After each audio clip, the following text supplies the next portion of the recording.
If you're muted, just unmute yourself if you have a question.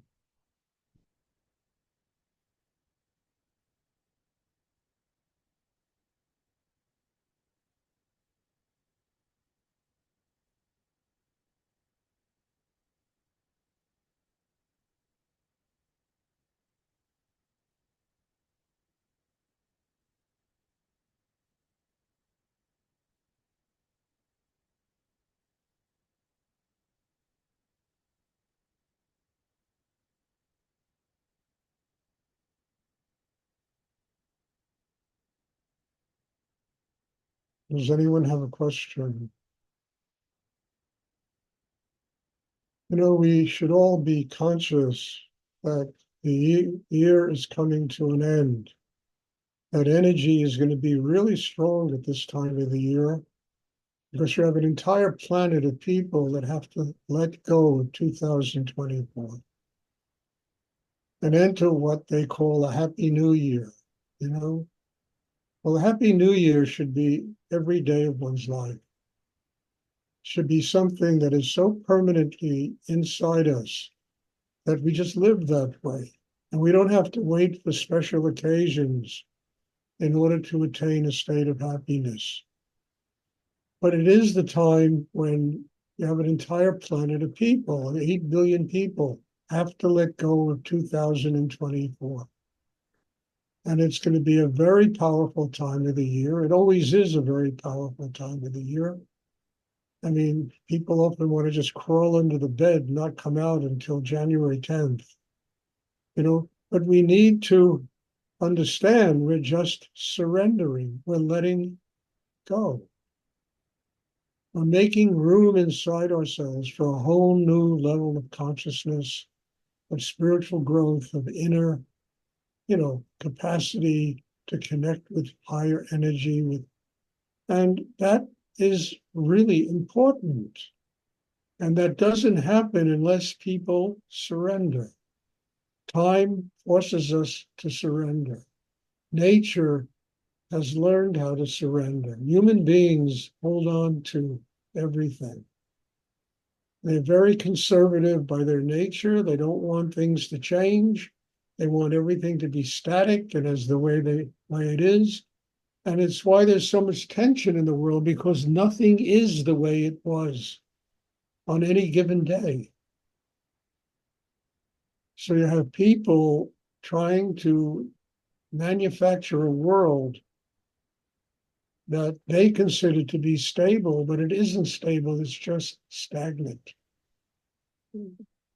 And they become stagnant inside themselves, totally wrapped up in material things and things that are just an illusion, that are transient, that come to an end, but so totally wrapped up in these things that they lose sight of their real purpose for being on the earth.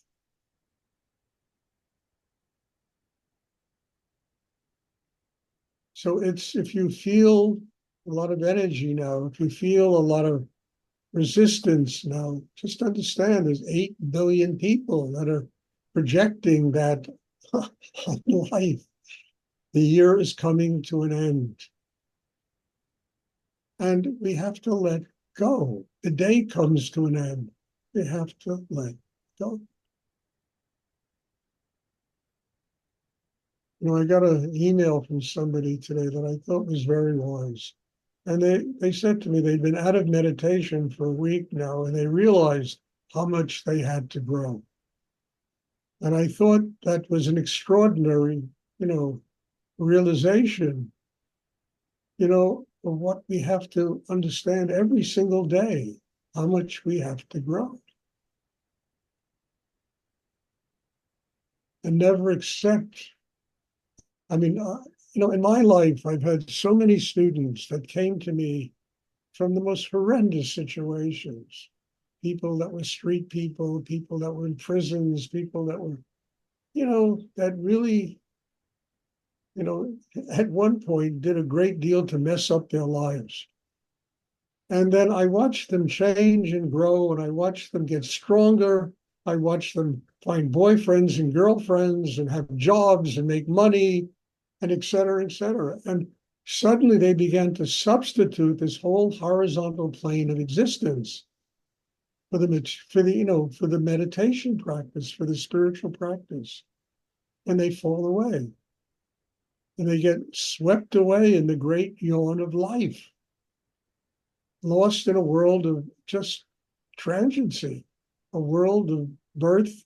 You're given a certain period and it all comes to an end without having built inside a connection with what's infinite in the universe, nurturing the soul with that connection, allowing the soul to attain a state of enlightenment.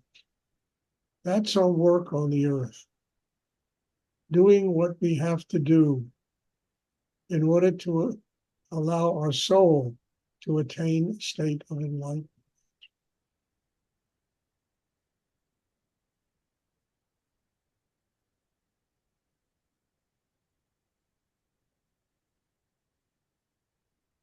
And accepting that time is brilliant at letting go. There's the end of the minute, the end of the hour, the end of the day, the end of the month, the end of the year.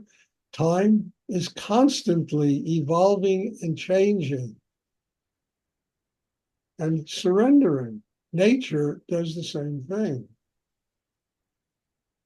How do birds know how to fly to Florida? You know, people go to Florida in the winter because they want to be warmer. How do birds organically know to get together and fly from Canada to Florida and spend the winter? You understand? There's something organic in nature that allows the creatures, the plants, everything of nature to understand, or not to understand, but to actually organically go through these changes. Human beings cling to everything.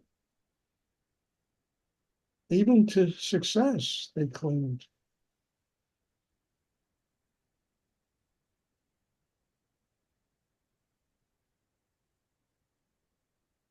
So this is a really incredible period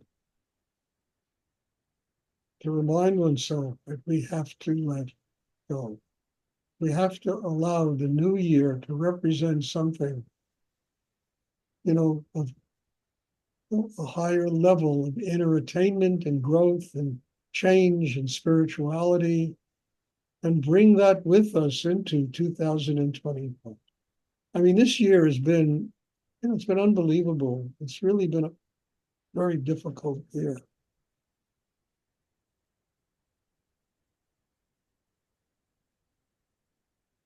But out of muddy water come lotus flowers. The best compost is cow shit,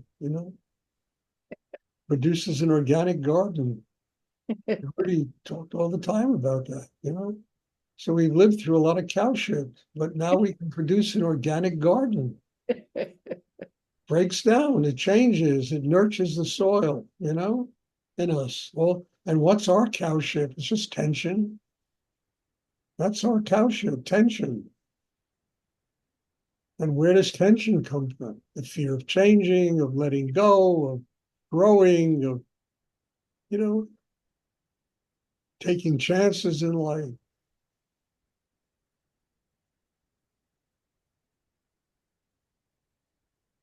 That's human cow shit. Our job is to transform it into compost that nurtures our entire inner life. And we all have it. We all have it.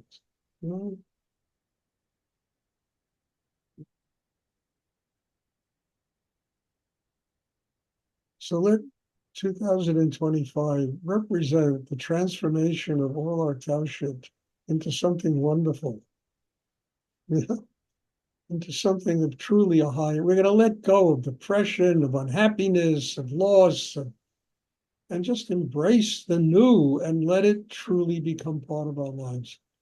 Joyous life, a wonderful life, a fun life.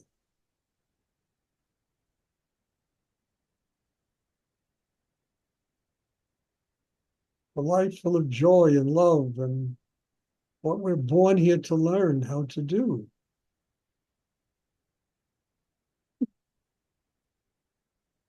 Okay. Does anyone have a question they would like?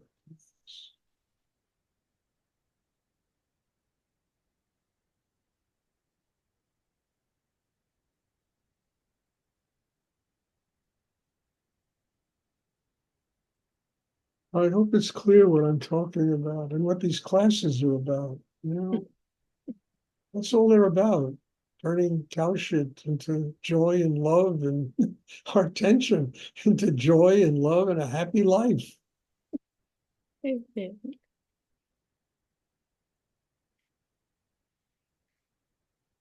uplifting other people. You know, not putting people down, not being better than anybody else, not being arrogant, not being imperious, but uplifting people, finding a way to see the Godhead in them, to nurture them, to give them life.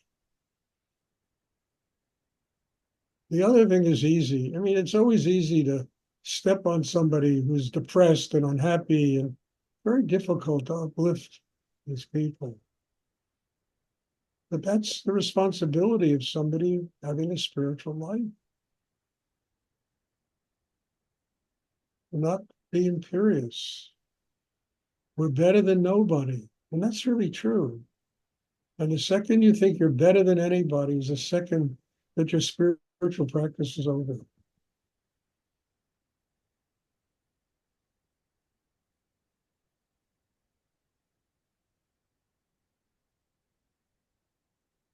Does anyone have a question they would like to ask?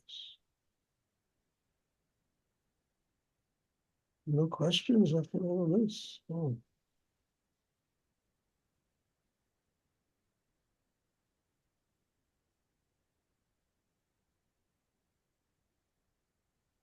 Okay, if there are no questions, then there'll be meditation tomorrow evening.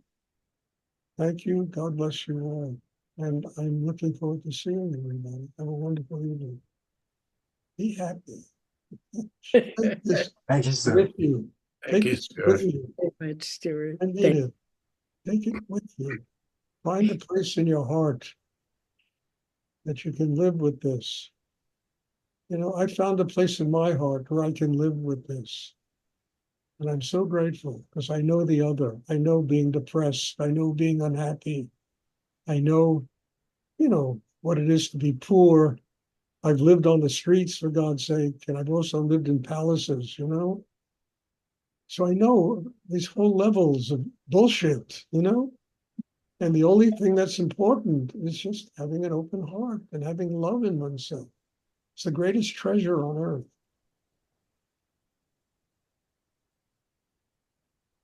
And letting go. Letting go. Okay, if there are no questions, then there'll be class tomorrow evening and I'll see everybody then. Good night. Thank you very much, Stuart. Thank you.